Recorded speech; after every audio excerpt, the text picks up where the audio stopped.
Hey guys, welcome back to another edition of Confessions of an Amateur Photographer. This week, or on this edition rather, whenever you're finding it, we are talking about lenses, and specifically what the difference between a 50mm lenses and a 40mm lens. So, quick backstory.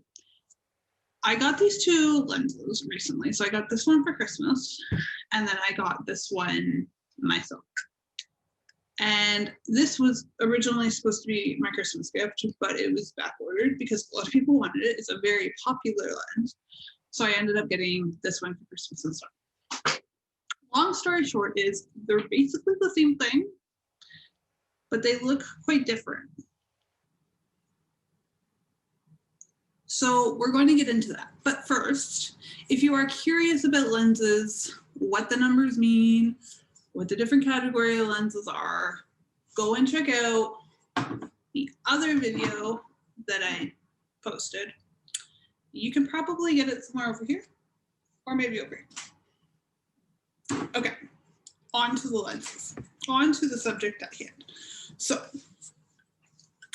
as I said, these are basically the same thing, but they're also pretty different. So let's start out with what's similar. They're both prime lenses. So a prime lens is used for a variety of things, but mostly for like people photography, though I did learn something interesting, and I will share that. I guess I'll share it with you now.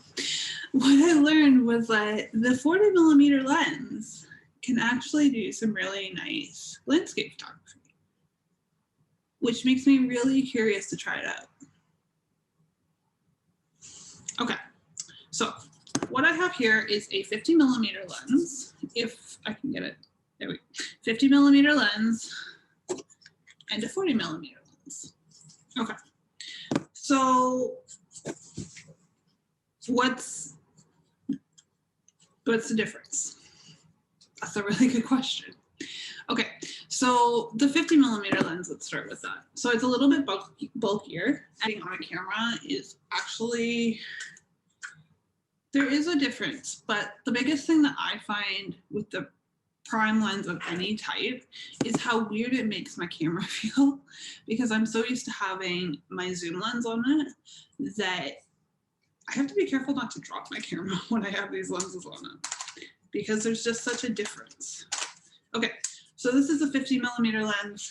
So as you can tell, there's like my normal lens would come out to about here. So there's quite a difference, right? But the 40mm lens is much closer to the camera body. Which makes it kind of awkward to use, I'm not going to lie.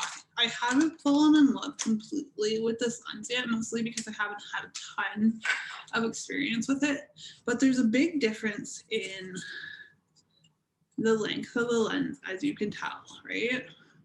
It's very weird, especially when you go into like, I don't know, a specific situation and you're like, oh wait, I have to like step back because I can't like zoom in and out, or right, and you're like too close or you're too far away. It's very odd.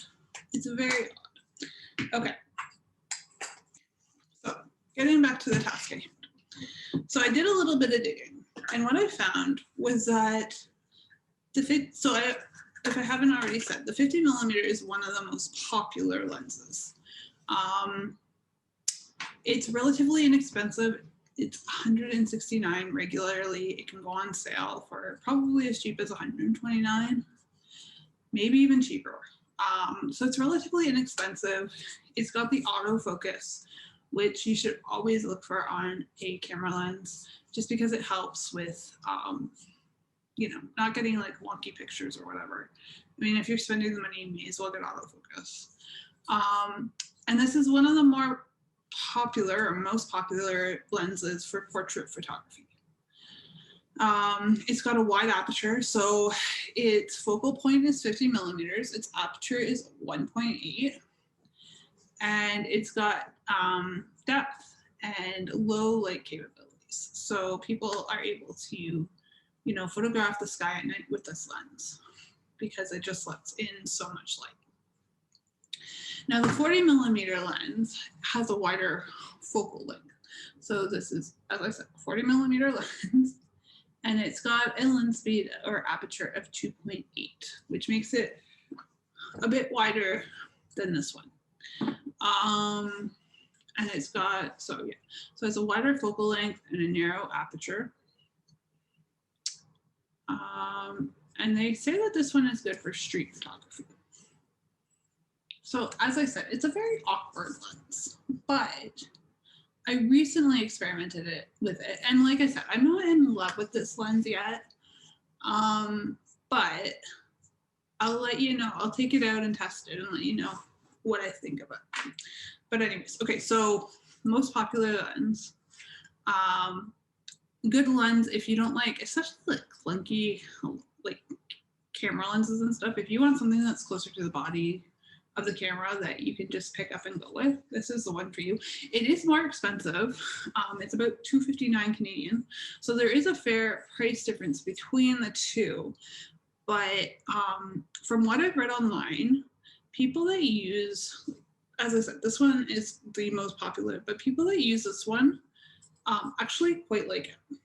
So there you go. It is weird though, like when I first opened it up and you look at how small the actual,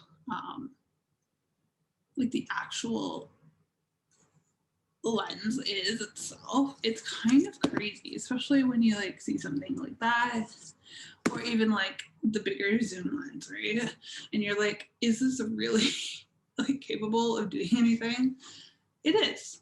I've looked up some examples online, and like I said, I want to take it and test it out. But I just want to show you guys the difference between what the 50mm captures and what the 40mm captures. I'm just going to share my screen here. Oops. Okay, there we go. So this is my dog, Athena.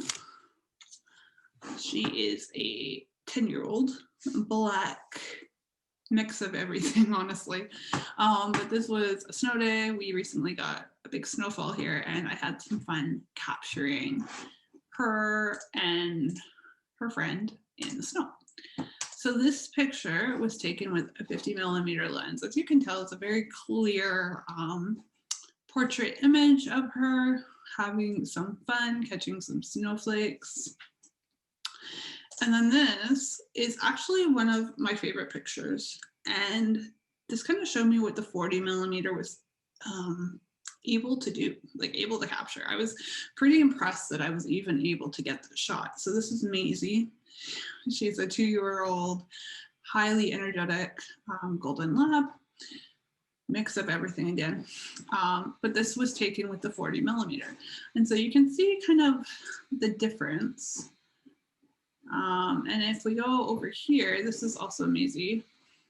So again, a really nice portrait shot with the 50mm, but you can see the difference in, I want to say, I don't know, the amount, I think like we discussed, the 40mm has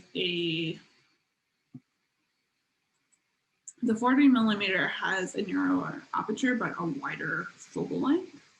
So I think that's what I see in the difference between the two. Again, they're both really good lenses, but those are kind of the differences. So if you have anything to add to this, or you have, you know, a resource that you think I would find helpful with like researching camera lenses and stuff, let me know below. If you found this video helpful, give it a thumbs up, and you can also subscribe so you know when new content loads. Likewise, if you're interested in following my photography, you can check me out on Instagram at The Natural Photo Boutique, or you can find all the links below.